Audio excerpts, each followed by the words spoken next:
दोस्तों नमस्कार, मेरा नाम विनय काम्बोज और मैं अंशुमन लाइफ साइंस आयुर्वेदा में वर्किंग करता हूँ। आज ग्राम संसारपुर बेट के पास है।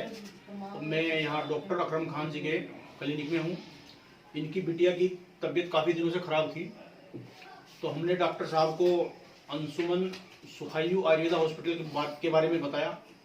तो डॉक्टर साहब ने वहाँ अपनी बिटिया दिखाई, तो बिटिया को जो इम्प्रूवमेंट हुआ है उसके बारे में डॉक्टर साहब बताएंगे आप क्या इम्प्रूवमेंट हुआ बिटिया। मुझे भाई विनय काम्बोज जी ने बताया था डॉक्टर रिजू कुमार के बारे में। उनका हॉस्पिटल देहरादून में सुखायु हॉस्पिटल के नाम से, वहाँ पे मैं इसको लेके गया। तो इसको जो है, एक तो बोलने में बहुत प्रॉब्लम थी और इसकी आवाज़ बहुत मोटी थी। हम लोग समझ नहीं पाते थे कि क्या बोल रही है ये। और एक हाथ इसका जो लेफ्ट साइड जो इसका थी पूरी बॉडी की, वो पैरालाइज थी। जब कोई भी चीज़ ये उठाती थी अपने हाथ से तो ऐसे उठा नहीं पाती थी, क्योंकि इसमें इतनी ज़्यादा कंपन थी कि उस चीज़ को ये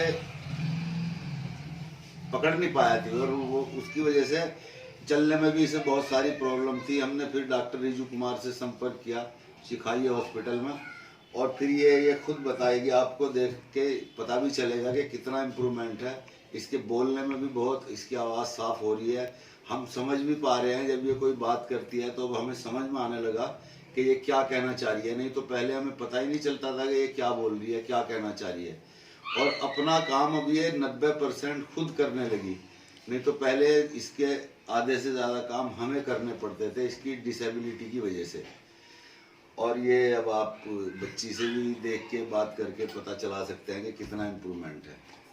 बताओ बेटा, हॉस्पिटल देहरादून हॉस्पिटल में जो आप गए उसके बाद आपको क्या महसूस क्लोज अप। मुझे बहुत अच्छा लगा और मेरा लेफ्ट साइड अब बहुत इम्प्रूव है। जैसे हाथ में कपकपी हो रही थी, ये सामान उठाने में प्रॉब्लम आ रही थी, बहुत कम है अब। लेकिन ये उठा के दिखाओ। अभी भी है कंपन, थोड़ा कंपन है, लेकिन इतना नहीं है जितना पहले था। ये भी उठा के दिखाओ। अब इसने पकड़ना शुरू कर दिया। नहीं तो पहले तो ये था कि ऐसे करके ऐसे दूर चली जाया करती वो चीज़। अब ये उठाने लग गई इस तरह से करके। तो जो एकाग्रता है ना इसकी सामान के उसमें, वो बढ़ी है। और कैच करने की जो कैपेसिटी है वो भी बढ़ी है। और बोलने की कैपेसिटी, बोलने की आवाज़ में जो बहुत ज़्यादा मोटापन और भारीपन था वो कम हुआ है।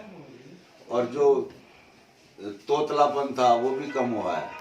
और चलने में भी काफ़ी आराम है। नहीं तो पहले बहुत ज़्यादा एक पैर बहुत दूर तक चला जाया कर रहा था चलने में, और ऐसे डगमगाने लगती थी। वो डगमगानापन जो है अब वो भी कम है, तो काफ़ी आराम है। हम अभी 2 बार गए हैं वहाँ, तीसरी बार 15 दिन के बाद जाएंगे। और मुझे उम्मीद है, जैसा कि डॉक्टर साहब ने कहा है कि ठीक हो जाएगी इंशाल्लाह। मुझे उम्मीद है कि आराम होगा। जब इतना आराम है तो और भी होगा। दोस्तों, डॉक्टर साहब ने अभी अपनी बिटिया के बारे में बताया है। अंशुमन सुखायु आयुर्वेदा हॉस्पिटल में जितनी भी क्रिटिकल डिजीज हैं सबका बहुत ही बढ़िया इलाज होता है। और जो लोग परेशान हैं वो भविष्य में अंशुमन सुखायु आयुर्वेदा हॉस्पिटल की सेवाएं ले सकते हैं। और मैं तहे दिल से अंशुमन सुखायु आयुर्वेदा हॉस्पिटल का धन्यवाद अदा करना चाहता हूं, और डॉक्टर साहब का भी धन्यवाद अदा करना चाहता हूं, और ये हमारी बिटिया है प्यारी सी, इसका भी धन्यवाद अदा करना चाहता हूं। जय अंशुमन, जय भारत।